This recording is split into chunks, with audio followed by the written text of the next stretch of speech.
kalau dalam dunia arsitek dan arsitektur sebetulnya jadi dosen sekaligus menjadi praktisi itu nilai plusnya justru lebih banyak. Kenapa? Saya sih terus terang mengapresiasi konsep ini. Ini konsep logo ini diprakarsai oleh arsitek pada zaman itu yang mendesain kampus kita itu Pak Fatur Rahman Mansur. Itu dosen kita juga.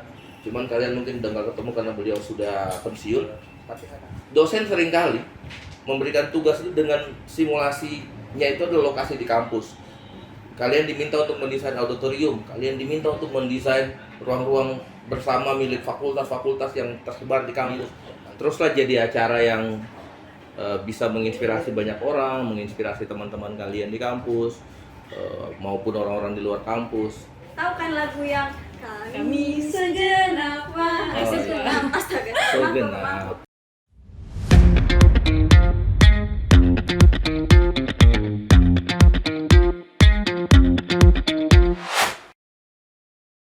Assalamualaikum. Selamat sore. Hai Sobat Arsi.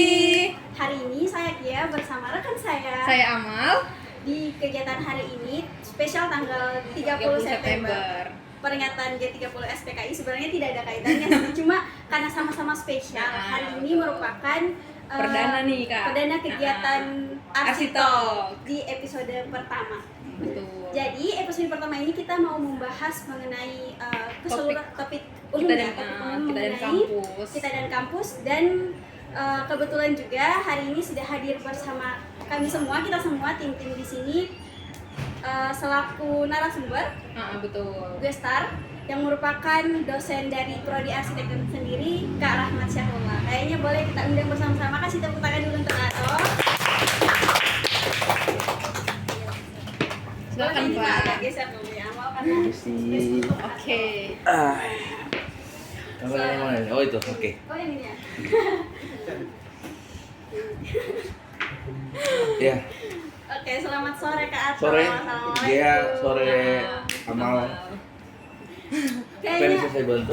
Kayaknya supaya lebih akrab, maksudnya supaya lebih nyaman bahasannya, kita tanya-tanya seputar Profil Bapak nih mau ngulik-ngulik lebih dalam. sebelum Boleh. bahas mengenai kita dan kampus ya. Boleh. Karena katanya tak kenal maka tak Saya. Betul. Oke. Karena Kak Ato ini di prodi selaku dosen, otomatis selaku orang tuanya kita kan di Iya. kampus. Jadi otomatis kita harus mengenal Kak Ato Lebih dalam baik lagi. Oke. Jadi mungkin bisa saya bacakan saja ya Bapak. Karena Boleh, kita boleh. Sudah dapat informasi. Boleh. mengenai Bocorannya apa aja yang udah ketemu? Saya mau dengar dulu. Jadi Kak Ato ini saat ini tengah menjabat sebagai Pembina BEM. BEM di Fakultas Teknik. Teknik. Iya, Sekaligus dosen di Prodi Arsitektur. Betul. Nah, membahas mengenai pengalaman Kak Ato selama mahasiswa. Jadi Kak Ato ini juga selama mahasiswa pernah menjabat sebagai Ketua BPR 10 tahun 2000 hingga 2001. Otomatis sudah menjadi dimisioner ya teman-teman. Iya. Terus pernah menjabat sebagai Ketua Bidang Divisi Pendidikan di himpunan Tahun 19 sampai 2000 ya. HMA, di HMA. Kemudian pernah menjabat di BEM Fakultas Teknik di tahun 2000 juga sama di Divisi Pendidikan. Dan pernah menjabat sebagai pembina himpunan mahasiswa arsitektur di tahun 2020 hingga 2022. Dan yang paling spesial nih, tebak Kak Ato ini siapa sih sebenarnya? Siapa ya? Siapa ya? Siapa yo? Siapa nih yang tidak kenal dengan Hima Atli? Otomatis teman-teman yang masuk di lingkungan himpunan, tahu kan lagu yang kami segenap astaga. Segenap. Iya betul. Salah karena saya agak gugup di samping. Tapi ikut ospek kan ya? Ikut. Oh. Alhamdulillah. Kalau belum saya pasti tahu Dihafal kan. lagunya Bapak. Oke. Ya. Nah, Oke. kayaknya kira-kira mungkin Bapak ingin menceritakan lebih dalam mengenai kesehariannya Bapak atau di luar yang kami sebutkan tadi. Ya, terima kasih teman-teman semua. Ini saya merasa terhormat bisa diundang di acara kalian di edisi perdana lagi. Saya merespek ini dengan sangat baik, mengapresiasi ini dengan sangat baik. Eh, kalau kalau secara pribadi yang diceritakan tadi itu sudah mewakili ya bisa dibilang hal poin-poin penting ya dari kehidupan waktu zaman saya mahasiswa. Itu yang menjadi highlight saya selama menjadi mahasiswa, tentu di luar dari hal-hal lain yang menjadi aktivis, menjadi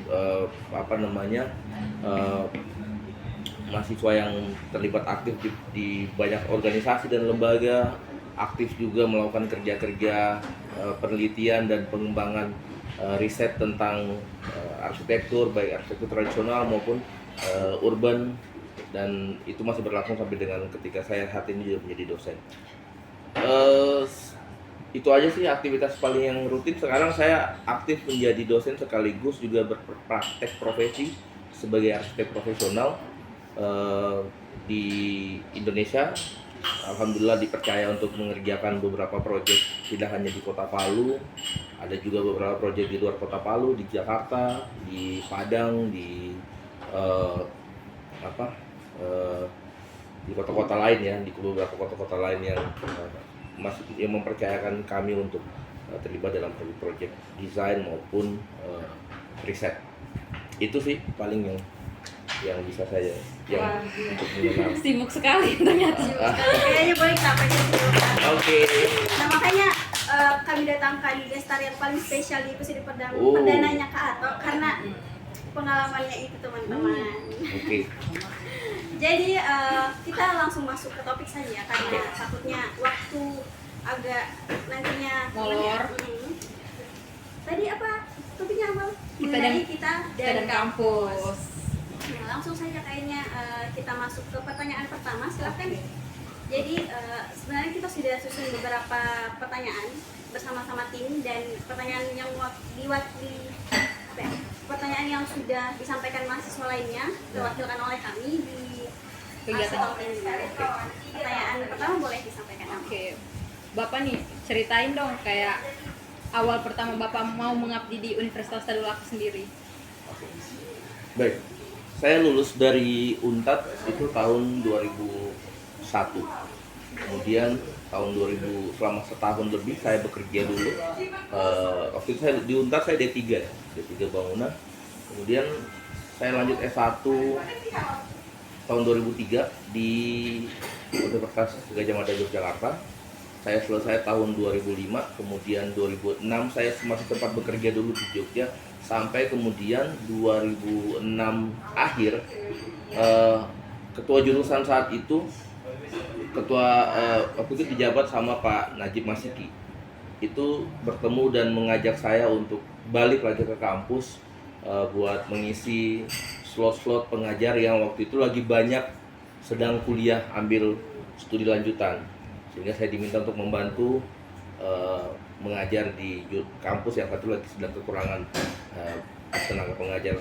Saya baliklah mulai, dan sejak itu saya mengajar pertama kali itu tahun 2007, per Januari 2007 di Unpad pertama kali langsung 2007 saya ngajar angkatan 2006 di semester genap. Jadi kalau dihitung-hitung lumayan lama ya, 2007 sampai dengan hari ini saya tidak pernah putus kecuali kuliah lanjutan S2 dan hal-hal yang berhubungan dengan pendidikan. Saya tidak pernah meninggalkan kampus sampai dengan detik ini. Keren nih Kak. Ya. Sudah cukup lama ya, dari 2006 itu kita masih SD kan ya? Oh, Baru iya. SD kelas 1 Ini masih 2 tahun Kak. Oke. Kelihatan sekali tuanya ya ini. Tapi tidak Bapak, kalau secara fisik Oke. kelihatannya Bapak masih. Yes. Salah satu Thank dosen you. paling stylish di Prodi Perasaan Oh, dari begitu kita- ya? Iya lah. Perasaan tadi kita maunya panggil Kak Ato deh, supaya Oh, lebih iya. nyaman saja. Oke. Terus next question ini Bapak. Ya. Tadi kan kita sudah bahas mengenai pengalamannya Kak Ato selama menjadi mahasiswa. Oke. Nah, kira-kira nih Kak, apa perbedaan signifikan antara mahasiswa sekarang saat ini, kami ini, dengan mahasiswa saat Kak Ato masih menjadi mahasiswa? Oke. Yang signifikan tentu eranya ya, zamannya. Saya tidak bisa mengidentifikasi bahwa zaman yang dulu lebih baik daripada zamannya kalian, karena kita berbeda Generasi ya? generasi, berbeda teknologi. Tapi mungkin ini hal yang paling cukup bisa membekas di ingatan saya. Kalau dulu mahasiswa itu, karena kita hidup di itu waktu masih Orde Baru ya, saya kuliah masih Orde Baru, saya masih dapat Presiden Soeharto yang menjabat sebagai presiden, era di mana demokrasi tidak sebaik sekarang, terkungkung, pergerakan mahasiswa dikekang, tapi itu yang membuat pada zaman itu mahasiswa itu semuanya satu visi, karena dalam tanda petik ada dalam porsi perlawanan yang sama pada isu yang sama. Pergerakan mahasiswa semuanya mengarah pada satu titik, yaitu menurunkan Orde Baru. Nah, itu yang spirit itu yang mungkin membedakan dengan zaman sekarang. Kalau zaman sekarang teman-teman sudah hidup dengan era yang lebih fleksibel, tidak terkungkung, teman-teman bisa bebas berekspresi, ditambah lagi media ekspresi hari ini udah banyak sekali. Kalian ya kayak hari ini kalian punya media buat dulu hanya televisi yang punya produk seperti ini nih. Sekarang bayangkan sekelas mahasiswa udah bisa bikin produk tayangan yang bisa dinonton se-Indonesia di YouTube, di channel dia atau di media-media yang lain. Ya itulah salah satu contohnya, dan menurut saya ini adalah sebuah langkah yang baik. Diteruskan saja. Memang kalian hidup di era ini, yang paling penting manfaatkan teknologi, manfaatkan semua hal yang saat ini kalian punya di generasi kalian, di Gen Z ini, dengan sebaik-baiknya untuk memajukan diri kalian secara pribadi, memajukan dunia pendidikan, memajukan dunia pergaulan, dunia sosial, dan semua sektor ya, di mana kalian beraktivitas sehari-hari. Pakailah semua fasilitas ini dengan baik. Itu aja sih. Ini jadi catatan penting ya tim. Berarti selanjutnya semoga kegiatan Arsitalk ini ada kelanjutan gitu. Oh, harus. Amin. Amin, semoga ya. Next questions nih Kak. Ya. Berbicara mengenai kita dan kampus, kan Bapak ini kita tahu sebagai seorang dosen sekaligus sebagai seorang arsitek di luar. Jadi mungkin ada tantangan tersendiri ya Kak? Mungkin. Jadi Bapak mungkin bisa sharing nih pengalaman Bapak terjun ke dua profesi sekaligus. Baik. Kalau dalam dunia arsitek dan arsitektur, sebetulnya jadi dosen sekaligus menjadi praktisi itu nilai plusnya justru lebih banyak. Kenapa? Karena dengan berpraktek sebagai profesional arsitek, saya secara tidak langsung mengupdate keilmuan, mengupdate pengetahuan, dan juga mengupdate teknologi yang ada dalam dunia arsitektur. Sehingga ketika saya mengajar, saya bisa saja memberikan bahan materi pelajaran yang berbeda dalam satu mata kuliah yang sama di setiap semesternya. Misalnya, dulu di tahun sebelumnya saya belum punya pengalaman tentang bagaimana instalasi konstruksi rangka baja pada gedung olahraga, sehingga konstruksi bangunannya kita bahas tentang materi yang lain. Ketika saya punya pengalaman di semester berikutnya, saya bisa ngasih materi yang terkait dengan proyek yang sudah saya kerjakan gitu, karena saya mengalaminya by experience. Saya mengalaminya langsung melalui pengalaman, sehingga pembaharuan ilmu itu justru sangat positif, sehingga mahasiswa akan selalu dapat pengetahuan yang fresh dari dosen-dosen yang aktif berpraktek profesi di luar dari tugas dan tanggung jawabnya sebagai tenaga pendidik. Berarti dari Kak Ato sendiri kita harus belajar dari pengalaman ya? Oh tentu saja. Jadi arsitek itu harus banyak melihat, harus banyak mengalami, karena proses kreativitas itu akan terbangun dengan baik ketika kalian sering melihat banyak bentuk yang kreatif, melihat banyak olah fasad yang menarik, olah interior dan eksterior yang unik. Itu akan semakin banyak kalian lihat, maka akan semakin baiklah pertumbuhan kemampuan imajinasi dan daya kreativitas kalian dalam mengerjakan tugas-tugas di mata kuliah di arsitektur. Nah, terus ini pertanyaan selanjutnya sebenarnya ada kaitannya dengan pembahasan sebelumnya, sudah menyinggung mengenai ilmu di arsitektur. Oke.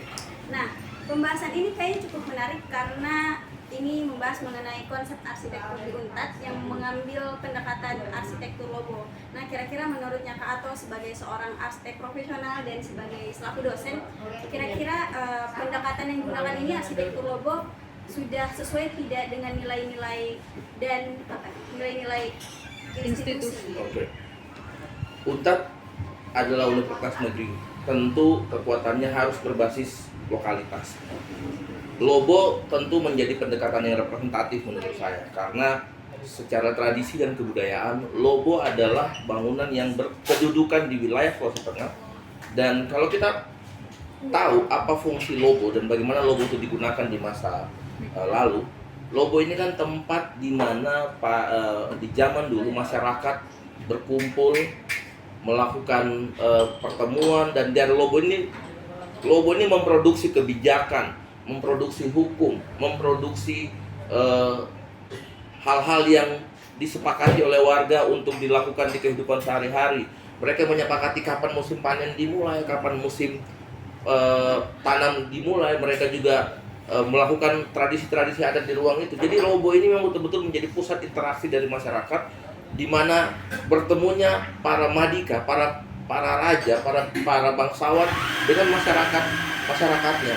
Jadi balik pada spirit pendidikan, Tridharma perguruan tinggi itu kan menggarisbawahi 3 hal: pendidikan dan pengajaran, kemudian penelitian dan pengabdian masyarakat. 3 hal ini tentu bisa kita lihat terimplementasi dengan baik pada konsep Lobo di masa yang lalu. Jadi saya rasa secara Lobo cukup baik direpresentasikan sebagai spirit untuk mewakili bagaimana institusi Universitas Tadulako dan khususnya arsitektur berwujud dalam sebuah bentuk bangunan yang sehari ini kita gunakan sebagai kampus buat menuntut ilmu. Saya sih terus terang mengapresiasi konsep ini. Konsep Lobo ini diprakarsai oleh arsitek pada zaman itu yang mendesain kampus kita, itu Pak Fatur Rahman Mansur. Itu dosen kita juga. Cuman kalian mungkin udah gak ketemu karena beliau sudah pensiun, tapi hari ini beliau masih sehat. Dan desain kampus di UNTAD itu adalah karya beliau dan beberapa dosen-dosen yang lain. Secara keseluruhan. Iya, jadi UNTAD ini adalah karya Pak Fatur Rahman. Di sana juga ada dosen-dosen senior yang lain ya, yang juga aktif terlibat di situ. Saya lupa berapa namanya. Mohon maaf. Nanti kita di sesi berikutnya saya jelaskan. Oke. Jadi kita sebagai mahasiswa arsitektur sepatutnya berbangga diri ya. Tentu. Sudah bisa masuk menuntut ilmu di arsitektur. Tentu saja. Pertanyaan selanjutnya apa? Pertanyaan selanjutnya nih Pak, menurut Bapak nanti di masa depan apakah akan ada konsep bangunan UNTAD yang sudah ada ini akan terus berubah sesuai dengan zaman atau akan terjadi penggabungan? Baik. Kalau saya, mazhab arsitektur yang saya yakini itu memang adalah fleksibilitas. Saya tidak pernah menganggap pengaruh modern itu sebagai hal yang intervensinya negatif. Ketika konsep modern tapi kita beri pengetahuan kebudayaan di dalamnya, seharusnya itu bisa menghasilkan bentuk-bentuk baru yang tidak meninggalkan nilai-nilai tradisi dan kebudayaan, tapi juga tetap mampu menggunakan atau mengaplikasikan kekinian. Kita juga tidak bisa menahan gempuran material teknologi modern hari ini, karena hari ini dunia menuntut percepatan. Rasanya juga tidak masuk akal ya kalau kita masih bergantung pada penggunaan material-material lama kayak kayu untuk bikin bangunan yang bentang, lebar atau tinggi ya, tentu akan sulit untuk diaplikasikan. Jadi ini bisa saja ke depan UNTAD tentu akan mempertimbangkan semua hal, termasuk hari ini kita juga sudah pasca gempa 5 tahun yang lalu, perlakuan terhadap konstruksi bangunan, desain arsitektur harus mengacu pada standarisasi yang sudah ditetapkan. Kita harus betul-betul menjadi bangunan yang ramah terhadap gempa, mampu memikul beban struktural dengan baik, sehingga ketika terjadi gempa, bangunan tetap bisa berdiri kokoh dan aman bagi orang-orang yang beraktivitas di dalamnya. Saya sih begitu. Berarti itu sudah menyinggung mengenai infrastruktur ya? Ya. Betul. Ya, tapi memang tentu UNTAD hari ini masih perlu banyak benahan, karena kita tahu dengan kampus luas lahannya hampir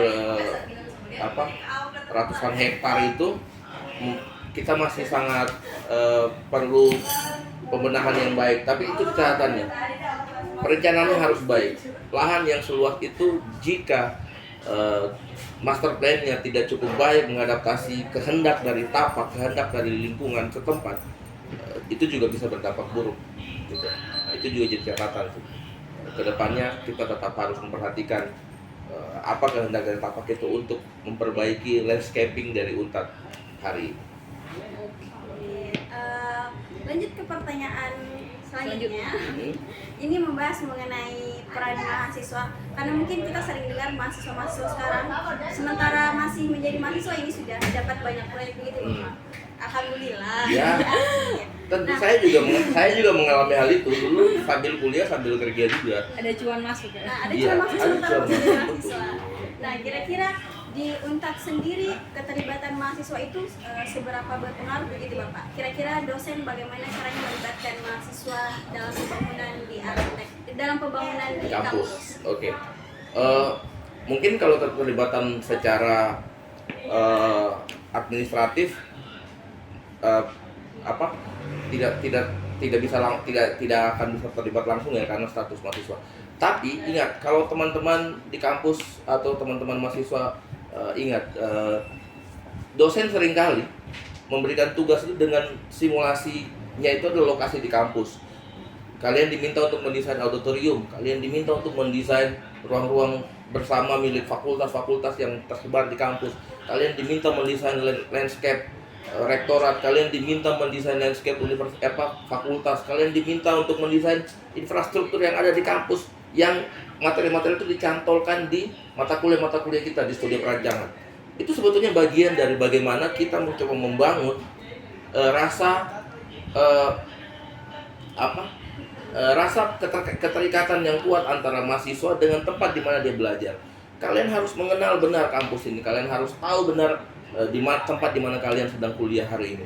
Kalian harus tahu setiap seluk-beluk dan potensial yang ada di kampus ini. Dan salah satu misi kita itu adalah dengan melibatkan kalian dalam proses-proses tugas yang keterkaitannya dengan lokasi-lokasi yang ada di kampus. Karya-karya yang baik dan representatif itu juga kita bantu untuk diperkenalkan. Saya ingat dulu pernah ketika tahun 2000-an pertengahan, kawasan ekonomi khusus di Pantoloan itu sedang jadi isu pembicaraan yang hangat. Ada satu orang mahasiswa namanya Franz, dia bikin tugas akhir kawasan Cape, kawasan ekonomi khusus di Pantoloan sana. Pada waktu dia ujian, itu yang diundang Pak Wali Kota. Waktu itu Wali Kotanya adalah gubernur yang hari ini, Pak Rusdi Mastura. Pak Wali Kota datang, Wali Kota melihat, mendengarkan bagaimana presentasi dari mahasiswa kita terkait dengan kawasan yang sedang direncanakan oleh pemerintah kota saat itu sebagai salah satu pusat industri Kota Palu. Dan ya, beliau mengapresiasi itu adalah satu wujud bagaimana kampus memberikan sumbangsi pemikiran, keilmuan kepada stakeholder termasuk pemerintah. Dan tentu ya ini jadi bagian penting buat kita bahwa jadi tugas-tugas yang kalian kerjakan itu kenapa kita selalu menuntut target-target yang tinggi, target-target yang baik, karena bukan tidak mungkin tugas-tugas itu kemudian bisa terimplementasi karena berkaitan dengan kebutuhan kota, kebutuhan pemerintah, kebutuhan masyarakat, kebutuhan pertumbuhan dari ruang-ruang perkotaan di kota kita hari ini. So, jadi ya serius lah. Jadi kalau ada dosen yang marah-marah karena tugas kalian kurang baik, anggap saja itu adalah motivasi. Karena jangan-jangan setelah kalian kerja tugas dengan standar yang dikasih sama dosen, kalian lah yang dipakai sama pemerintah kota, pemerintah provinsi, pemerintah kabupaten untuk menjadi tenaga-tenaga perancang kota di masa yang akan datang. Kayak gitu. Nah, oke. Pertanyaan selanjutnya ini ada kaitan Ini pertanyaan selanjutnya mengenai prinsip-prinsip arsitektur khusus yang diintegrasikan dalam desain dan pembangunan di kampus ini, kira-kira apa Bapak? Prinsip-prinsip khusus tersebut? Kalau prinsip khusus hari ini memang kita sedang memperkuat tentang ketahanan gempa. Kita sedang membangun perencanaan kampus itu arahnya kepada kampus yang kuat, kampus yang mampu merespon ketika ancaman bencana itu datang. Tidak hanya kuat secara struktural, tapi juga kampus itu menyediakan bagaimana arah evakuasi, di mana ruang-ruang evakuasi ketika itu terjadi, apa yang pendidikan, bagaimana apa yang harus kita lakukan ketika terjadi kegempaan, di mana posisi-posisi yang harus kita selamatkan, baik untuk diri sendiri maupun orang lain ketika terjadi hal-hal yang tidak kita inginkan. Kampus harus mampu memberikan informasi yang lengkap, dan arah pembangunan kampus itu mengarah pada prinsip-prinsip tentang resiliensi, ketahanan. Itu yang saya baca hari ini tentang bagaimana itu kita tidak bicara tentang model ya, kita tidak bicara tentang fasad, tidak bicara tentang style, tapi kita bicara tentang prinsip bangunan yang tahan terhadap gempa, responsif terhadap kondisi-kondisi darurat, sehingga kalau terjadi kegempaan kita bisa meminimalisir korban. Itu sebetulnya prinsip-prinsip itu yang saat ini sedang jadi sedang menjadi pembicaraan di dalam perencanaan kampus dan pengembangan ke depannya. Berarti bagaimana bangunan itu merespon gempa itu ya Pak? Iya, tentu. Bukan cuma bangunannya, termasuk kita-kita yang di dalam. Bagaimana kita harus mampu merespon kegempaan. Bangunan itu harus memberikan informasi yang valid kepada orang yang di dalam. Kalau terjadi gempa, dia harus kemana? Ke arah mana dia untuk menyelamatkan diri? Bagaimana dia untuk menyelamatkan diri? Itu didesain semuanya by design, dan prinsip-prinsip itulah yang sekarang sedang diperkuat. Makanya kalau kalian lihat kan di kampus ini hari ini lagi banyak pembenahan, renovasi, bangunan-bangunan pasca gempa kemarin tuh lagi diperbaiki, dan perbaikannya saat ini diarahkan untuk merespon segala kemungkinan yang diakibatkan oleh pergeseran patahan palu. Oke, pertanyaan terakhir nih ya Kak. Iya, nah ini pertanyaan terakhir. Oke. Kita tahu nih tadi profil Bapak, gimana tadi relasinya luas. Terus apa ya Kak? Ya, kalau dilihat sebenarnya dari sosial medianya Kak Ato sendiri, termasuk followersnya Kak Ato. Oh ya, oke. Berapa nih follower Bapak di Instagram? Lumayan banyak kayak gitu. Nggak terlalu banyak. 2.700-an. Lumayan. Jadi kayak saya lihat Kak Ato ini termasuk sosok yang punya relasi yang luas di luar sana. Jadi membahas mengenai relasi ini Kak Ato. Ya. Kira-kira bagaimana relasinya arsitektur Unpad ini dengan perusahaan ataupun lapangan pekerjaan di luar? Oke. Kalau dalam konteks arsitektur, menurut saya kampus kita hari ini punya hubungan yang baik dengan banyak lembaga di luar sana yang bisa menampung. Kita bekerja sama dengan beberapa studio arsitek atau biro arsitek di Jawa, di Bali, di Jakarta, di mana-mana, di mana mahasiswa kalian ini yang punya keinginan untuk belajar magang di studionya para arsitek-arsitek hebat itu sangat terbuka. Kemudian secara kelembagaan yang lain juga tentu kita bicara pada skala universitas ya, Unpad itu terkoneksi dengan banyak perusahaan-perusahaan. Hari ini Sulawesi Tengah lagi seksi-seksinya nih, jadi daerah yang diincar sama negara-negara luar, banyak perusahaan-perusahaan. Jadi kalau perusahaan tambang itu kebutuhannya bukan hanya orang-orang yang bekerja tambang, itu tenaga-tenaga arsitektur pun juga dibutuhkan, karena di dalam tenaga-tenaga teknik itu dari berbagai sektor akan bekerja secara komprehensif, sipil, arsitek, mesin dan lain sebagainya, mereka bekerja secara komprehensif, termasuk arsitektur. Jadi ya tidak usah khawatir. Tadi kan udah cerita katanya, masih mahasiswa kalau kita punya effort bagus, udah bisa dapat duit kan? Nah, apalagi kalau udah sarjana kan gitu.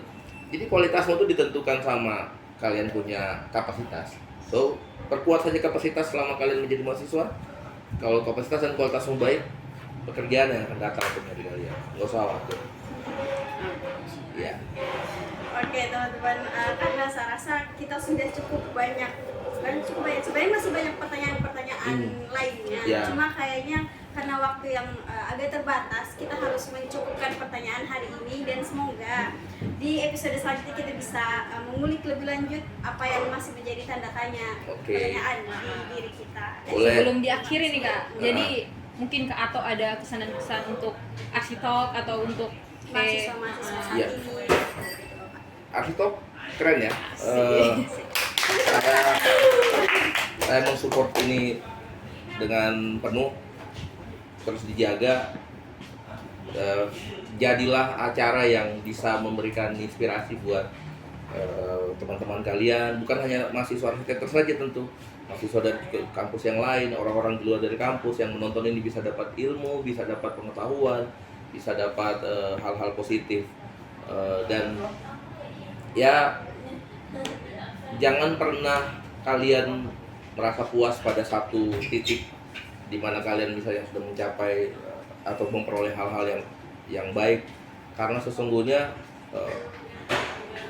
itu adalah cobaan yang paling duluan akan kalian dapat ketika kalian mendapatkan apresiasi dari hal kecil yang baru kalian mulai. Jadi terus lakukan perbaikan, terus lakukan pembenahan, teruslah menginspirasi dengan acara ini supaya kalian tidak hanya dapat kepuasan secara batin, kalian juga dapat pahala, dapat apresiasi, dapat banyak lah ya. Teruslah jadi acara yang bisa menginspirasi banyak orang, menginspirasi teman-teman kalian di kampus maupun orang-orang di luar kampus. Teruslah menjadi bagian dari bagaimana keilmuan arsitektur ini tersosialisasikan dengan baik. Ini bisa jadi corong buat mensosialisasikan dan mengkampanyekan kampus kita, jurusan kita, arsitektur Universitas Lampung. Dan saya support ini 100%.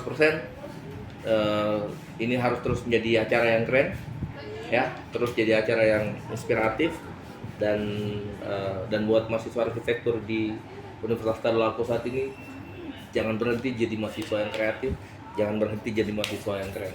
Pokoknya kalian harus jadi keren, hidup keren ya, selamanya. Yuk.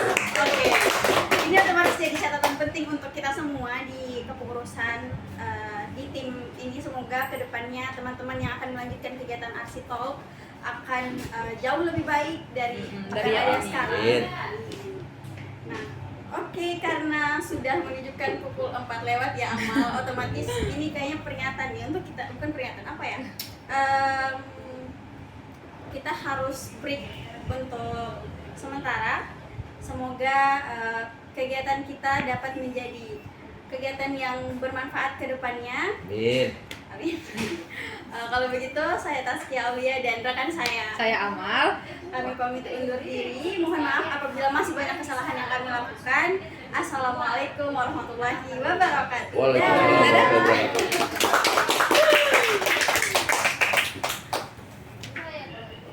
Macam sebenarnya.